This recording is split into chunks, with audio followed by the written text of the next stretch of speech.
you've already mentioned that during the bilateral context you mentioned Ukrainian situation around Ukraine. So how the things are going with the Ukrainian settlement, in particular when the third round of negotiations between Russia and Ukraine is going to take place. And we also know that the countries exchanged their draft memoranda on the settlement of the conflict. So what do you think about the Ukrainian draft? What is your assessment of this draft? And did you receive any reaction from Kiev regarding the Russian memorandum draft? As for memorandum, as is expected, so nothing is unexpected. We anticipated this, and I'm not going to tell you anything unexpected. These are two opposite memoranda, I have to say, and that's why we hold negotiations to try to bring our positions closer. And the fact that they are polar opposites, I don't think it was a surprise to anyone.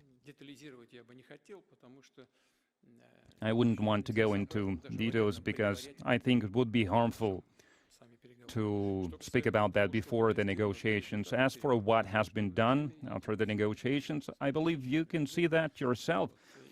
I think another swap took place yesterday or even today, and it is important. It's a humanitarian component. It plays its part because it establishes necessary conditions for a substantive discussion of the gist of the problem. And the agreement was that we will continue our contacts after all the exchanges, after all the swaps are finished, and we came up with this suggestion to have this. We handed over the bodies of the soldiers who were killed in action, so we have already handed over 6,000 bodies, and we are ready to hand over 3,000 more, and now it's up to the Ukrainian side to receive the bodies of their soldiers. And we agreed in such a way that after this phase is over, we will have the third round of talks, and we are ready for this.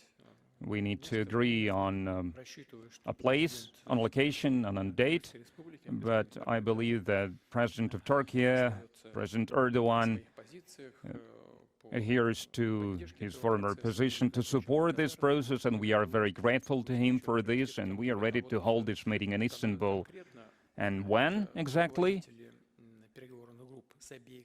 It's up to the heads of the negotiations team on both sides, and they maintain constant contact with each other at all times. So they speak via phone, which I believe is a good thing. And now they are discussing when this meeting could take place. And what they discuss there, I believe they need to discuss memoranda from both sides that they provided.